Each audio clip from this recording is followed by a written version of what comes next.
Good afternoon, everyone. Thank you very much for joining us today for our regular briefing regarding COVID-19.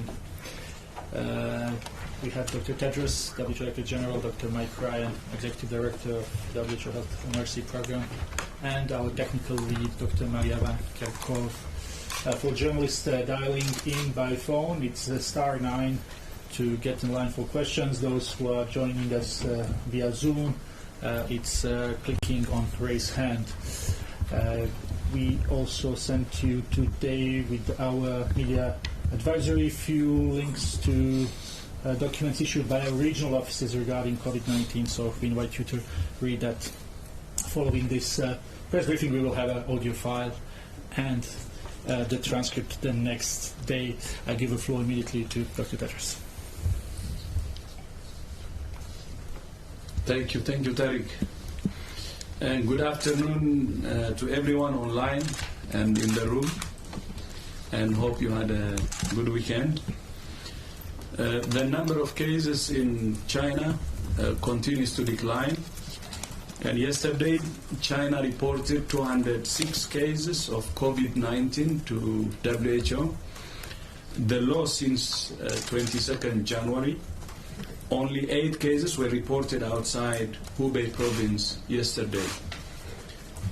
Outside China, a total of 8,739 cases of COVID-19 have been reported to WHO from 61 countries, with 127 deaths.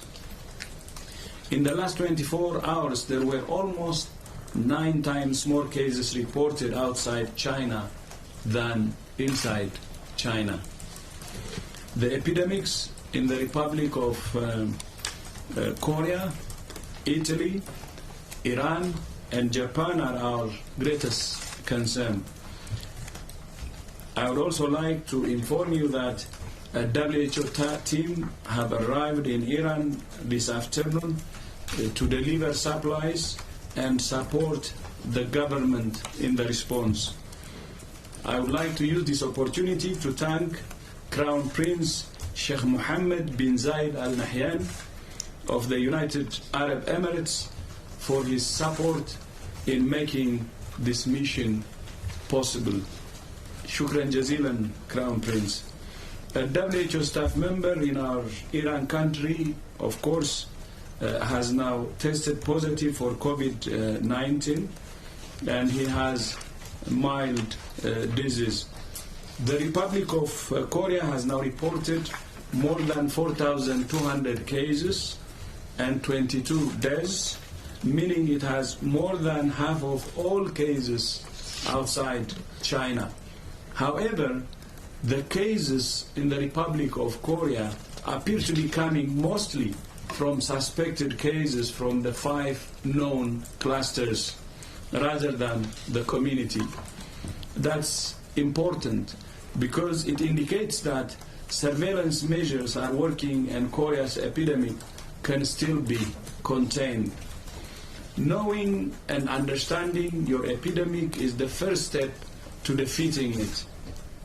Korea's situation also underlines that this is a unique virus with unique features. This virus is not influenza. We are in uncharted territory. We have never seen before a respiratory pathogen that's capable of community transmission, but at the same time, which can also be contained with the right measures. If this was an influenza epidemic, we would have expected to see widespread community transmission across the globe by now, and efforts to slow it down or contain it would not be feasible. But containment of COVID-19 is feasible and must remain the top priority for all countries. With early aggressive measures, countries can stop transmission and save lives. We appreciate that people are debating whether this is a pandemic or not. We're monitoring the situation every moment of every day and analyzing the data. I have said it before, and I will say it again, WHO will not hesitate to describe this as a pandemic if that's what the evidence suggests. But we need to see this in perspective. Of the 88,913 cases reported globally so far, 90% are in China, mostly in one province. Of the 8,739 cases reported outside China, 81% are from 4 countries. Of the other 57 affected countries, 38 have reported 10 cases or less. 19 have reported only 1 case, and a good number of cases have already contained the virus and have not reported in the last 2 weeks. We know people are afraid. We know they have many concerns and questions. Is the virus spreading in my community? Will my kids be okay? Will my parents be okay? Is it safe to hold an event? Should I travel? The answers to these questions will vary depending on where you live, how old you are, and how healthy you are. Individuals, families, and communities should follow the advice provided by local health authorities and local health professionals. WHO will continue to provide evidence-based guidance to help countries and individuals to assess and manage their risk and make decisions. There is no one-size-fits-all approach. Different countries are in different scenarios. More than 130 countries have not detected any cases yet. Some just received their first cases yesterday.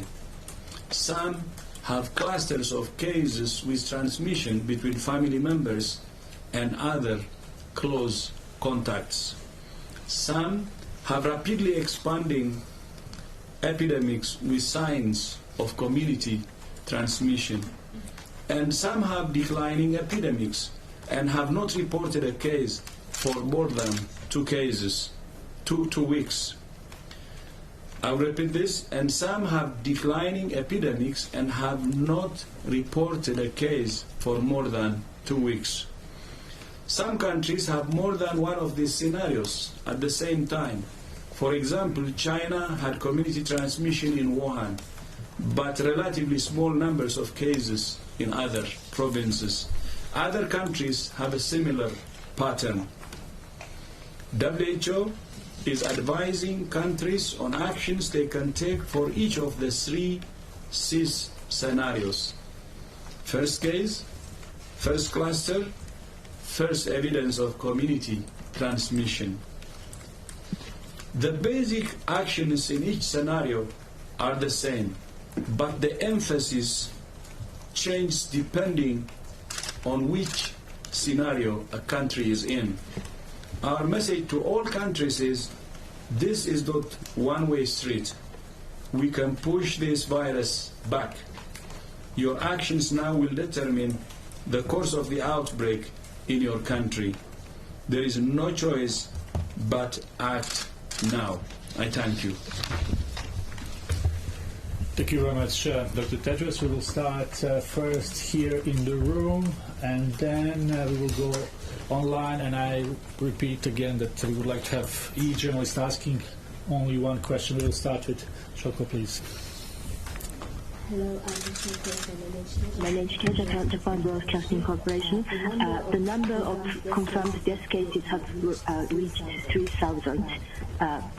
Total number in the world, and the coronavirus has spread now to 65 countries. Are we still in the phase where we can contain the virus?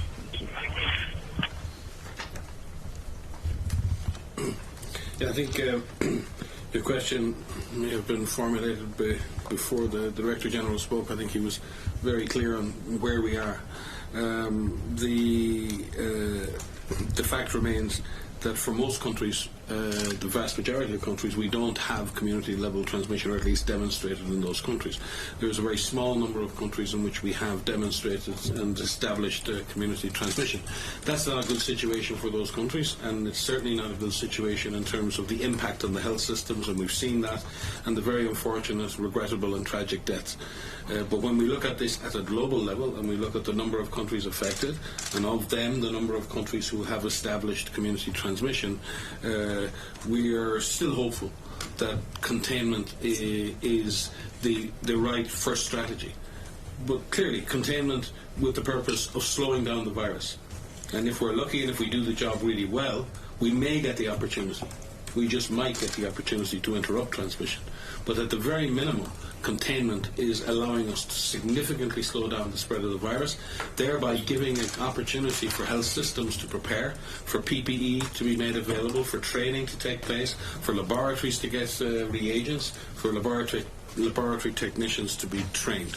So we still firmly believe that the strategy of containment with slowing down spread, with protecting the health system, is still the best combination or blend of strategies right now.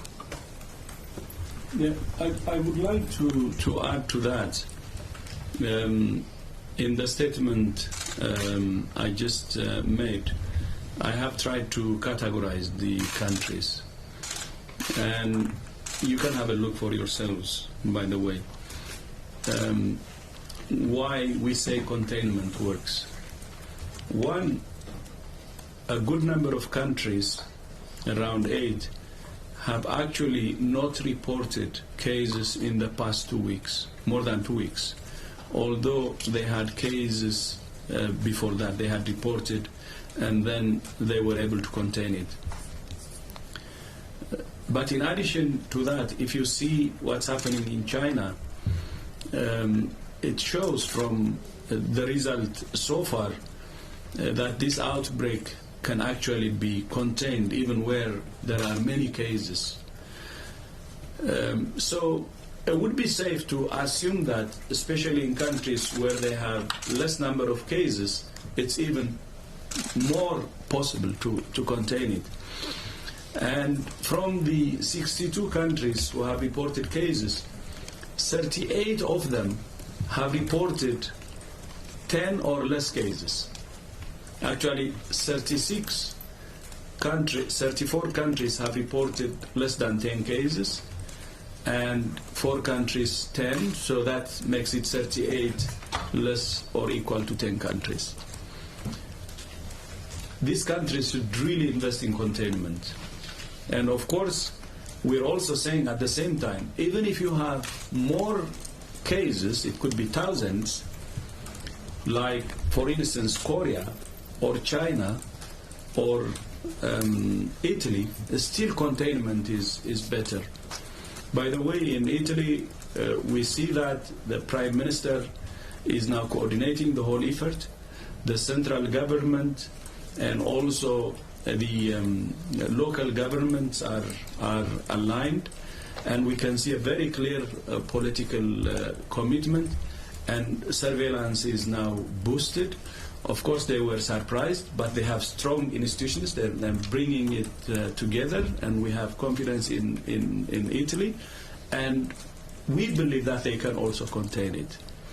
So that's what we're saying. Containment is possible in all countries that are affected. And that should be number one. And then, of course, the other strategies can also be applied. And that's why also we're saying the comprehensive approach is very, very important. So, okay, giving the overall picture globally, like saying, okay, we are close to 90,000 and we have more than 3,000 deaths, 65 countries are affected, is fine. But at the same time, let's go down and see what's the situation in each and every country. Like what I said, out of the 62 or 65 countries, 38 are equal to or less than 10 cases. And I can give you even those with more than between, for instance, 14 and 130 cases, which if you take as the lowest, is only you have 20 countries. So if you add the 38 and 20 countries, already 58 countries are actually less than 130 cases. 58. And those more than 1,000 are only 4 or 5 countries. So that's why we're also saying one-size-fits-all approach doesn't work. Blanket recommendation doesn't work. And each and every country should have its own risk assessment and have a tailored approach. But all countries, we believe, should start from containment strategy. Thank you. Thank you very much, Chen, please. Chen de l'agence de presse Xinhua. Le président chinois a réitéré aujourd'hui que la Chine va renforcer la coopération avec d'autres pays dans les recherches de vaccins et médicaments, etc. Et d'après vous, quels sont les moyens pour renforcer encore plus la coopération internationale après le forum du mois dernier et dans quel domaine prioritairement? Thank you very much, Chen. So the question is that China has said that they will reinforce the cooperation with other countries in response to COVID. So what's your opinion where this cooperation could be reinforced, especially in the light of a meeting we had a few weeks ago on research and development? I can start, and then so the experience that China has with COVID-19, the work that they are doing and taking an evidence-based approach to this response is something that the world needs to learn from. We have been communicating and working with colleagues in China from the beginning. They have participated in all of our teleconferences across all of the different disciplines. They have participated in the research and development roadmap meeting that we had a few weeks ago. They're continuing to work with us. I've just returned from 2 weeks in China where we again discussed what they are doing in terms of building an evidence base, and the world needs to learn from them. So we are looking forward to continuing to collaborate with Chinese scientists and public health professionals across all of the different disciplines to better understand epidemiology and transmission, to better understand what they're doing around severity and understanding treatments. There are a number of clinical trials that are ongoing in China, and we are awaiting those results. We are still only 8 weeks into this outbreak. There are a number of clinical trials that are ongoing, and we're hoping to learn of the results of those very soon. There are diagnostics in terms of molecular diagnostics and serologic assays that have been developed. There are serosurveys that are being done. There's a number of research studies that are ongoing, and we are working closely with them to better understand what we can anticipate in terms of results coming out and how that will impact our response going forward.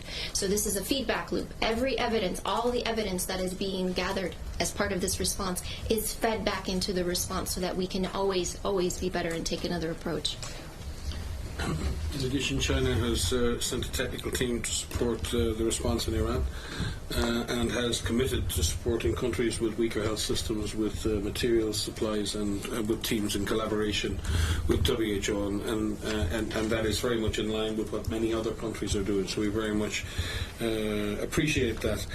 Specifically at the international level now with research, we absolutely need the data from the clinical trials that are ongoing for the existing therapeutics. Some of that in the US, some of that in China.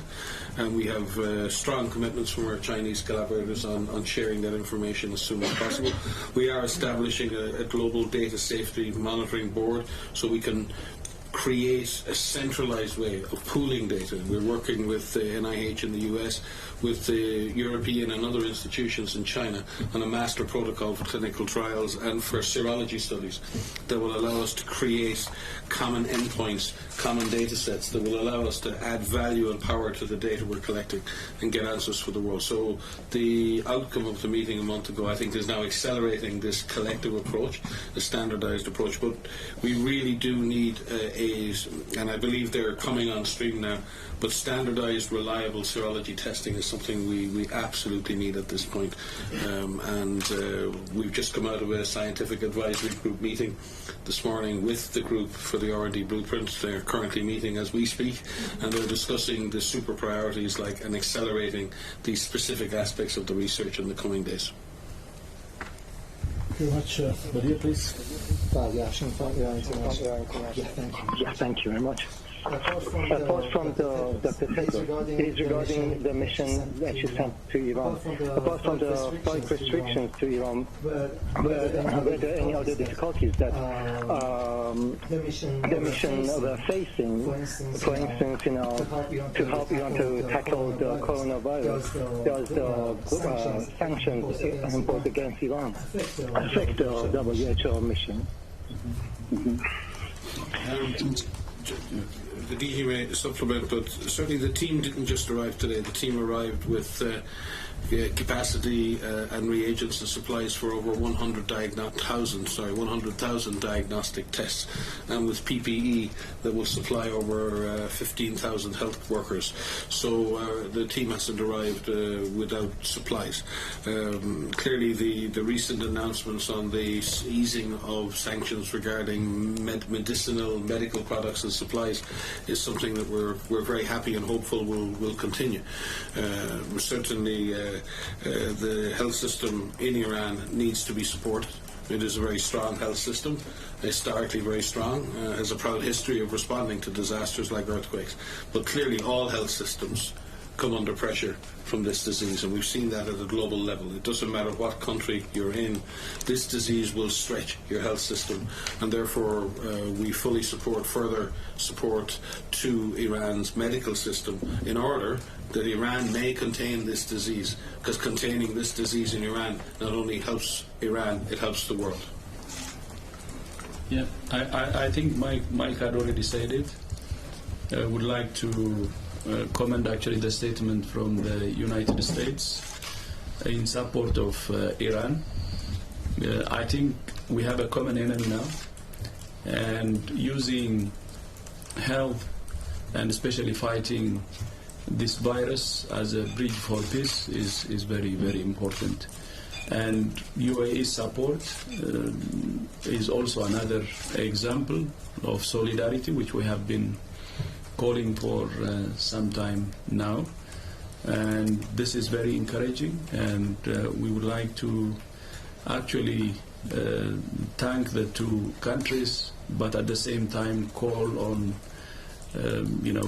stressing the importance of solidarity at this time. This virus, this enemy is unknown. There are something known now, but many unknowns, and it's a common enemy, and we have to stand together in unison to fight it, and these early signs are very encouraging, and as humanity we should stand together. Thank you.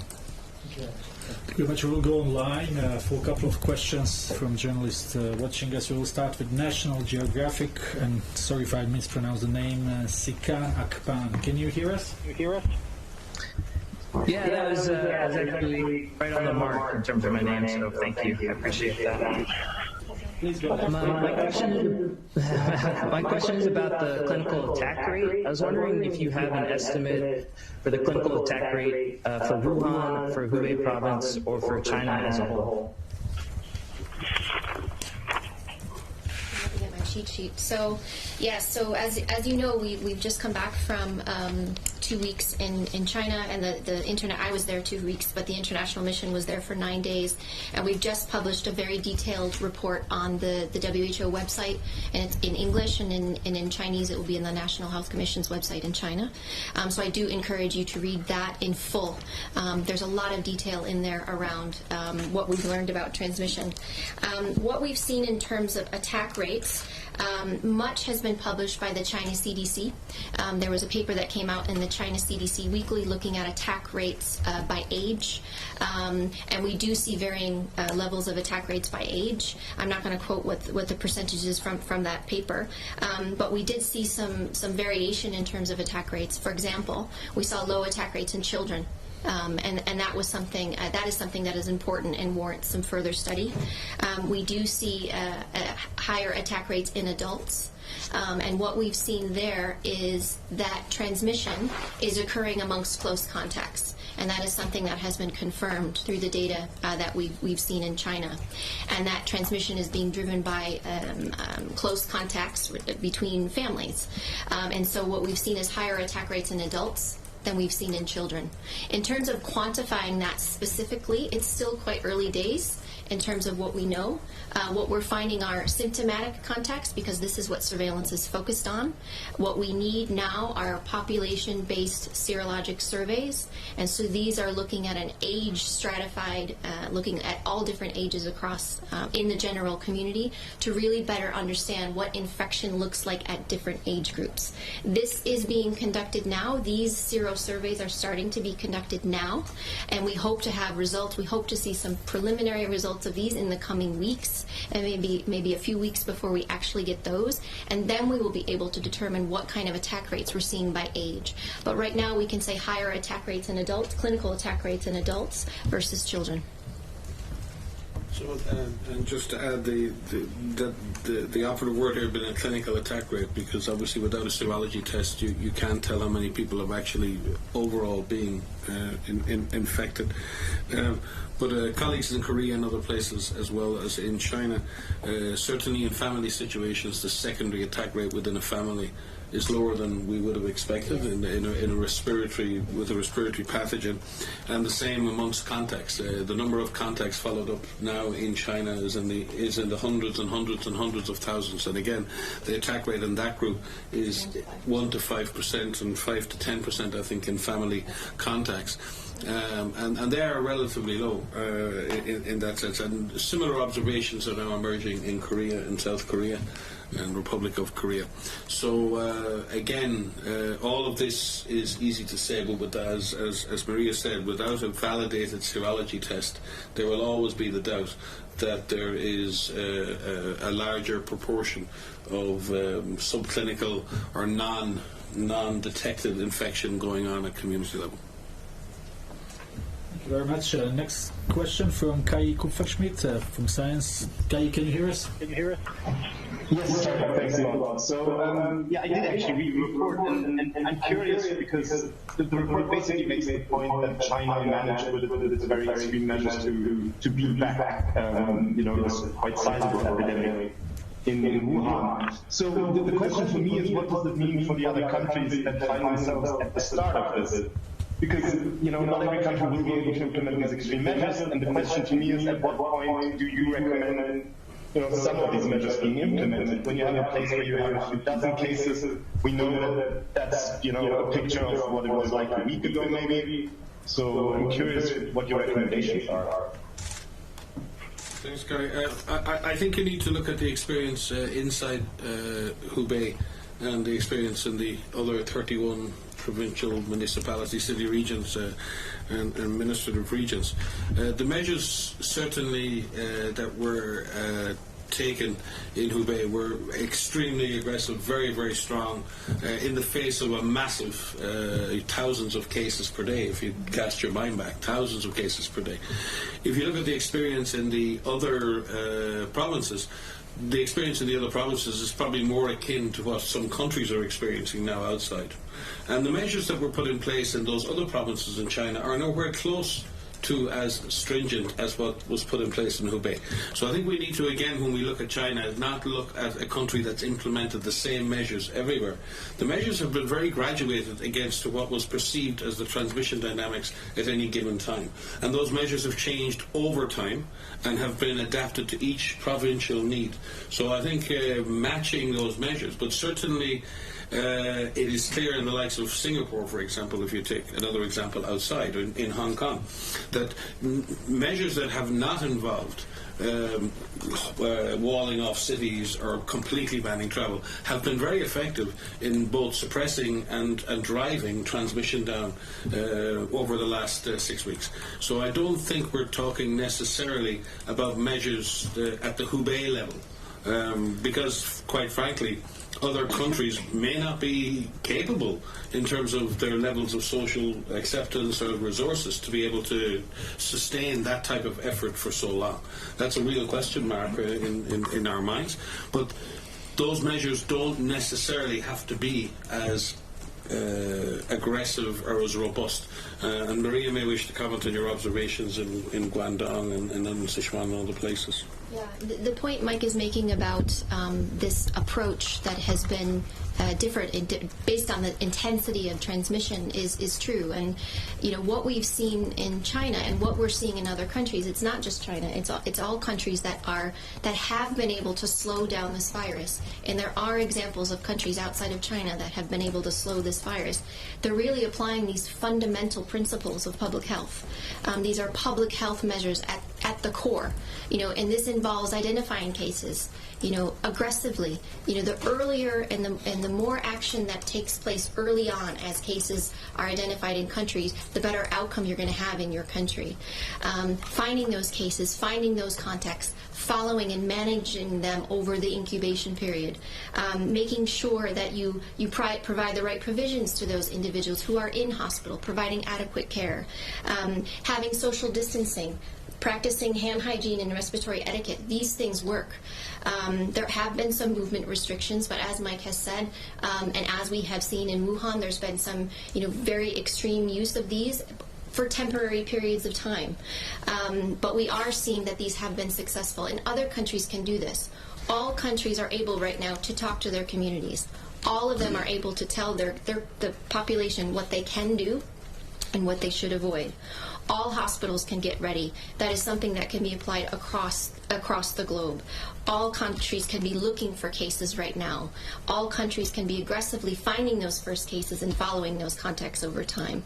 And we can all help each other and look out for each other. So there's a lot of fundamental things that were done in China that can be done anywhere. Thank you very much. The next question is from Sarah from DevEx. Sarah, can you hear us? Yes, thank you. In Dr. Ted's remarks, I think it was mentioned that there's been a respiratory virus capable of community transmission. Could you clarify what that means? Is the flu not capable of community transmission? And what are the implications of a respiratory virus capable of community transmission? No, I think you have to include the second part. It's capable of community transmission, but at the same time it can be contained, the corona. But if you're talking about another respiratory infection like flu, then it will not be, we're not able to contain it actually. So that's the contrast. That's what I meant to say. But if Mike or Maria, if you want to add. I think with many respiratory pathogens, and especially respiratory viral pathogens, we experience them every winter. We don't necessarily attempt to contain or stop them because we fundamentally believe they will spread unabated. We try to protect ourselves from that individual infection, but we don't have a principle of trying to stop the infection at societal global level. You don't see restrictions or any measures put in place with seasonal influenza.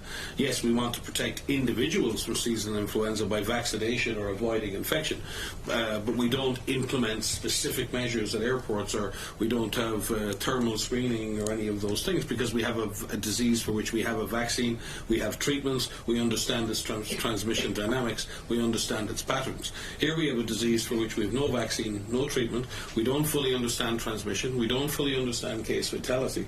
But what we have been genuinely heartened by is that, unlike influenza, where countries have fought back, where they've put in place strong measures, we've remarkably seen that the virus is suppressed. Or at least the clinical appearance of the virus, the number of clinically apparent cases has been greatly suppressed. And the hope in that is that this virus is, and the DG said in this speech, it's not influenza, and it's not behaving like influenza. It is behaving like COVID-19. The problem is we don't know exactly how COVID-19 behaves, but we know it's not transmitting in exactly the same way that influenza was, and that offers us a glimmer, a chink of light that this virus can be suppressed and pushed and contained. And at the very least, by doing that, we give all the health systems in the world a chance to prepare and potentially develop therapeutics and vaccines to prevent it. This is about containment and buying time, and in doing that, we can save a lot of lives. And if I could just add to that, so what the DG said in his speech about these 3 C's, you have cases, clusters, communities. What everyone expects is that you go from cases, you go to clusters, you go to communities, and that's it. What we are actually seeing is that we're seeing community transmission in some countries actually bring this back down to seeing clusters again. And that is something that we need to learn from, and we are learning from. And that is the hope.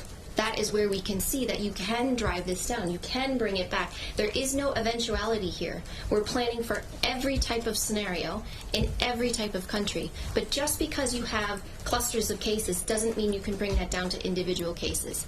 Just because you have community transmission doesn't mean that you can't bring that back down to clusters that you can follow. And I think that's really important. We are seeing positives here. We are seeing declines in cases. We're learning from that. That's why we're up here every day talking to you, being so aggressive in our language of saying the time is to act now. The time is to act early. The time is to be aggressive. The earlier you act, the better chances you're going to have. And all of that buys us time. As Mike has just said, this all buys us time to better prepare our systems, our hospitals, the development of medical interventions, vaccines. Thank you very much. We'll take one more question from online, then we will have a time for two more questions here in the room. Ms. Banjo Kaur from India, from Down to Earth, can you hear us? Yeah, I can hear you. Can you hear me? Yes, please go ahead. Yes, please go ahead. Hello? Yes. Okay. So, Mike, you said you gave a very detailed statement the other day differentiating between mitigation and containment.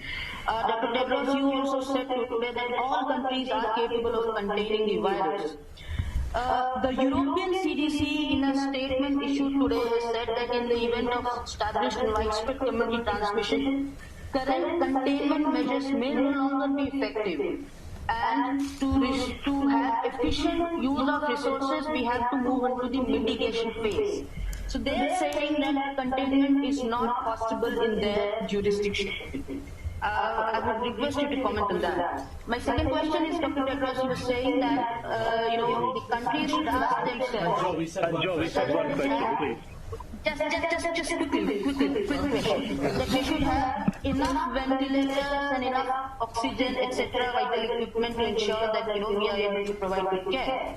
Can you define for us what is that enough? Because what is enough for a big country like India or for a country like Finland may not be enough for a big country like India. If not in numbers, if you could just elaborate what is that enough for us. Thank you so much. Thank you. Thank you. Okay. On the issue, I don't believe the US have made ECDC or anyone. Sorry, have made European CDC. Okay. Oh, European CDC. I believe everyone's still very much committed to containment. I would hate to think that countries in Europe who currently have no cases are now moving to mitigation, and they will be. Find that quite difficult to explain to their citizens right now.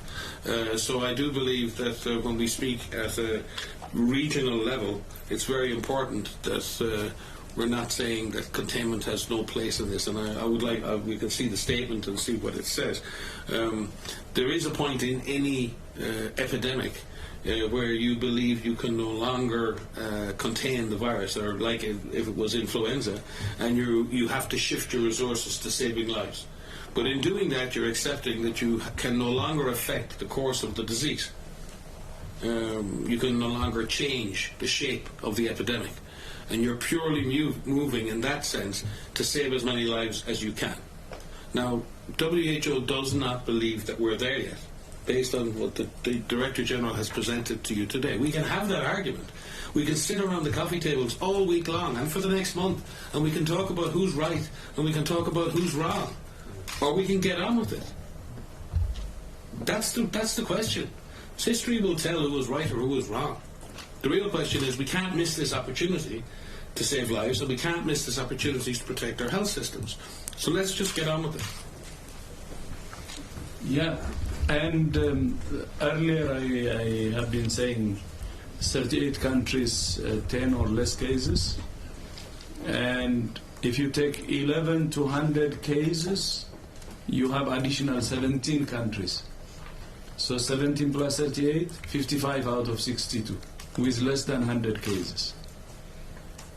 And I think the figures can show us what kind of strategy actually countries should follow, that they should start from containment. And the number of cases, countries reporting more than 1,000 cases, 4 countries. And we're saying even those countries should actually, in their comprehensive package, they should include containment. And moving from containment to mitigation without testing the containment itself in all those countries, I don't think is a wise decision. Even with more cases, more than 1,000, having a comprehensive approach is much better than having, this strategy which moves into mitigation, which to us, and this is, I hope, is clear. Surrendering, I don't think is right. So we have to give it our best using containment strategy, irrespective of the number of cases.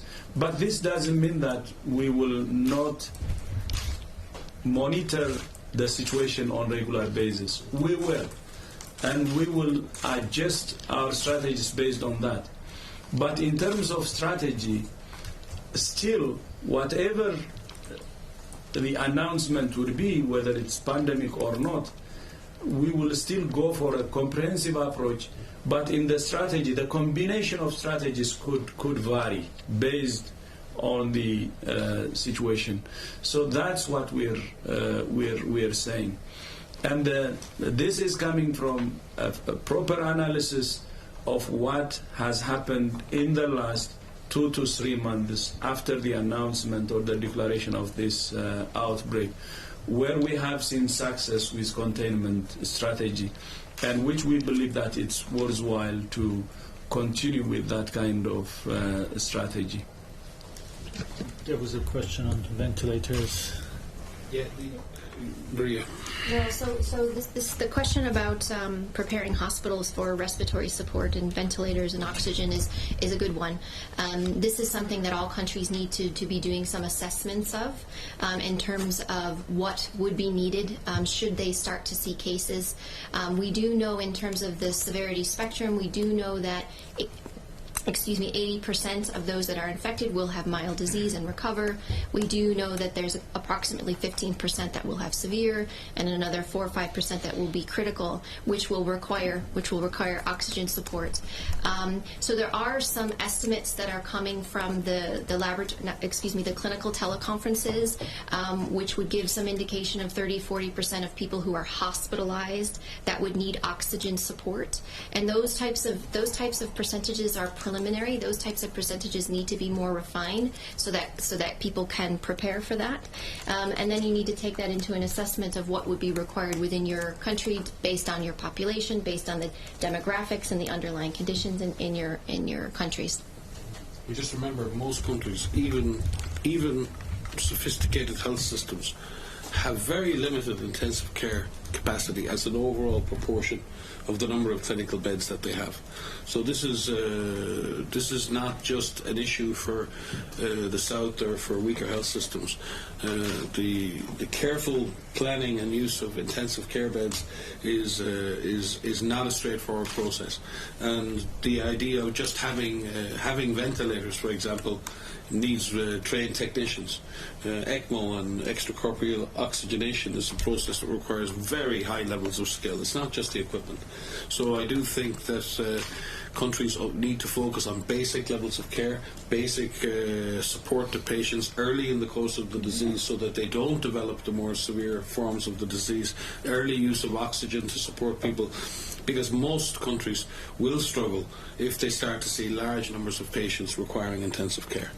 It's not a straightforward nor an easy process, and we've also seen that people are spending many, many, many days, up to 20, 24 days, in a critical care environment. That's occupying a lot of beds for a very long time. So I think all countries are going to have to think very carefully about how they manage the critical care component of this disease. Thank you very much. We will come back to the room. Body, and then Gabriela. Good evening. Good evening. Phoenix TV from Hong Kong. Just to follow up from my colleague from India. Some countries, probably Europe, has underestimated this epidemic, and no transparency, probable ignoring warnings to public. Do you have any comment on it? I'm sorry. And now has with mild discrimination against the Iranian or against the Italian, give us some comments. Thank you. Yeah, I think we've all been on that merry-go-round once before. We're not in the business of apportioning blame to countries nor to individual ethnic groups. All countries who have experienced this disease have been unfortunate victims of being in the pathway of the disease. What Maria said before and the DG said before is we don't believe that countries are being non-transparent. There's an issue in the beginning of any outbreak when something starts. It's very hard sometimes to distinguish that from all the other background of winter influenza and other things, and sometimes it's difficult to pick up that signal of what's happening. I've said it and written it myself in the past, and I've done many outbreak responses. It's very easy to get caught unawares in an epidemic situation. It's very easy to get behind the curve, to get behind on the back foot. And that happens almost invariably. It almost is a rule of epidemic response. The real question is how quickly you catch up. Do you realize the situation you're in, and can you catch up quickly? And what we're seeing is countries catching up quickly now. Countries really beginning to understand what they're fighting and beginning to take concrete actions towards doing that. We want to push, promote and support those countries who wish to take aggressive, concrete action to control this disease, not to start criticizing, apportioning blame, or doing all of the other negative things that help nobody. It helps nobody to do that. And particularly when it comes to ethnic profiling of people, it's not only unhelpful, but it's abhorrent, and we reject it entirely. And the DG has been saying this: solidarity, solidarity, solidarity. We can always, after this outbreak is over, we can sit down and we can see where did we go wrong, could we do things better, where can we increase transparency, where can we improve systems, where can we improve all the things we know now we would love to have stronger. But there's no point looking for something you don't have. You've got to build it now, make it work, and then we'll come back and see what we're prepared to invest in future. And it is, the Director General has said it, we spend quantums more, thousands, millions times more preparing for every type of other security challenge except a public health one, and we may be paying a heavy price for ignoring preparedness as one of the central measures of human security on this planet. I hope we don't pay too heavy a price for that, but we will certainly learn the lessons, and hopefully we've learned our lesson this time. Yeah, maybe to add to that, to be honest, it's so painful to see the level of stigma we're observing. Of course, we're human beings, we're not angels. We make mistakes. But at the same time, we can make rational decisions too. And we can have the right attitude and behavior. And that's what we're calling for. We cannot be angels, but we can be rational human beings who can do the right things and avoid the wrong things. I remember once, this is a long time ago, I was very young actually, and there was a lot of destabilization in the world, and somebody was asking a question. When do human beings stand as one? Was a question. And another one was responding, this is in school. When we have a common enemy from another planet. Why do we need another enemy from another planet to be one? When we have in the same planet a common enemy that could affect us all equally. So that's what we're saying. There is a common enemy in this planet itself, where we need to fight in unison. And the stigma, to be honest, is more dangerous than the virus itself. And let's really underline that. Stigma is the most dangerous enemy. For me, it's more than the virus itself. Thank you very much, Dr. Tedros. We'll take Gabriela, and then probably we'll have to conclude. Jamie, there will be another day. Shane too. Thank you, Tarek, for taking my question. Gabriela Sotomayor, Mexico, Proceso. Dr. Tedros, as you may know, and you know, COVID-19 just arrived in Mexico. We have 5 imported cases now, but people are a bit skeptical with a layback attitude. Some say it's a light disease, they don't understand why so much exaggeration, isolation, containment. So they say that more people die from influenza in the world. So I understand that fear is not an option, but the other extreme is not the solution either. I know that you have been repeating the same message. But what can you say to them? And just quick question. And what about North Korea? We don't have. Are you in contact with the health authorities? Thank you. Yeah, we are in touch with health authorities in North Korea, with our office there, and have had multiple meetings here in Geneva with representatives of North Korea. We've sent equipment, supplies and diagnostic equipment to the north, and again subject to the same release and on sanctions and under the proper resolutions. We know that DPRK has stepped up its preparedness procedures. We're not aware of any cases there right now, I don't think, no. And we're certainly ready to both strengthen our country office and send teams as needed. And I know that North Korea is also in contact with the South and also in contact with Chinese colleagues and officials as well. The DG will speak to the issue of what you mentioned regarding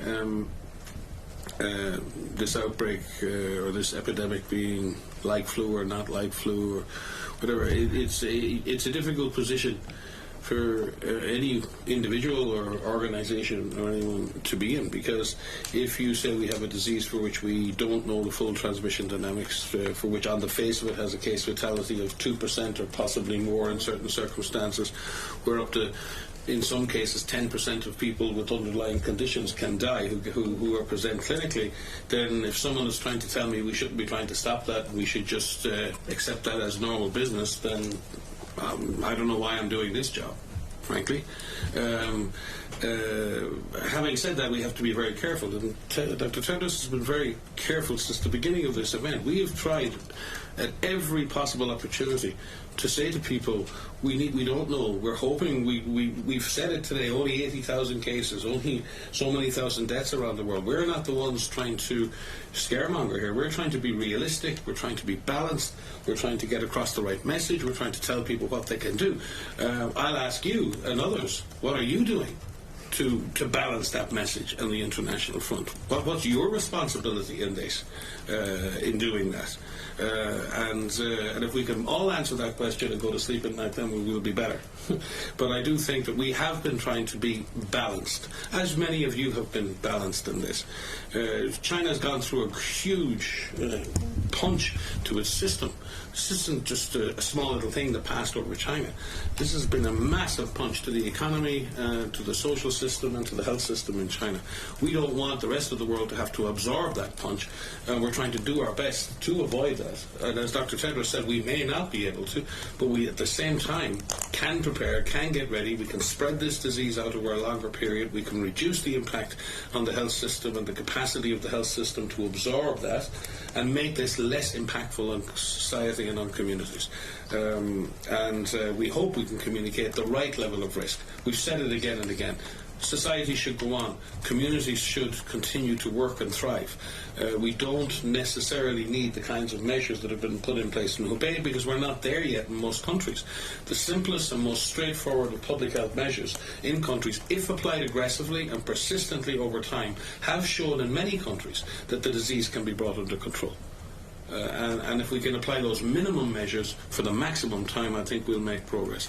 I just hope we're not scaring people unnecessarily. That is certainly not our intention. Mm-hmm. So, what we have been saying repeatedly, Mike had said it already, is fear and panic are dangerous. Very, very dangerous. Concerns and worries are understandable. And what we are saying is, it's fine to be concerned and worried, but let's calm down and do the right things. That's our message. That has been our message. And from the start, when the number of cases in the rest of the world was so small, it was less than 100 when we declared public health emergency of international concern, you remember? And it was actually a day or 2 days after we have seen human-to-human transmission that we declared public health emergency of international concern. Less than 100 cases in the rest of the world, and no deaths actually. And we had window of opportunity.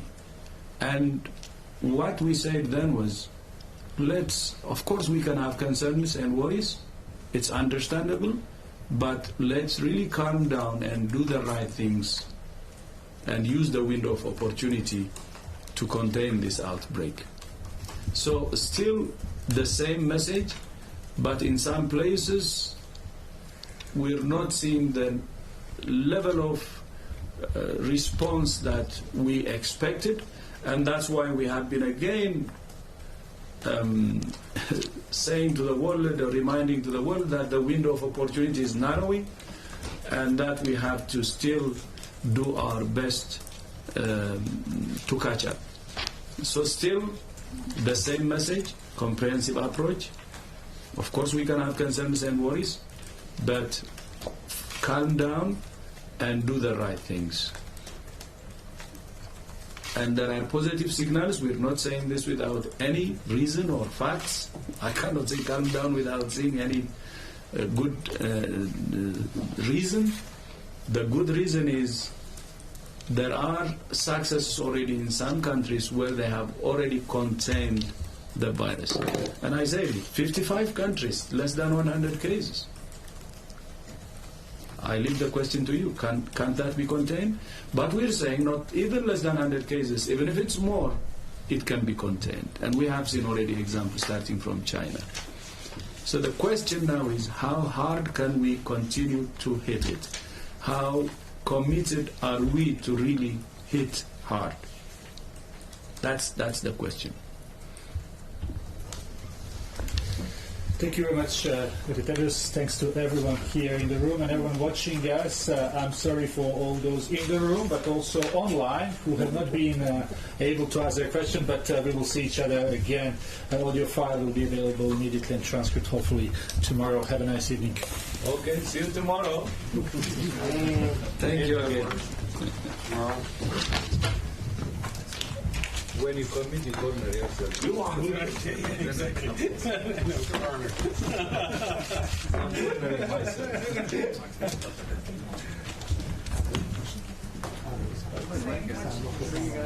Thank you. Again,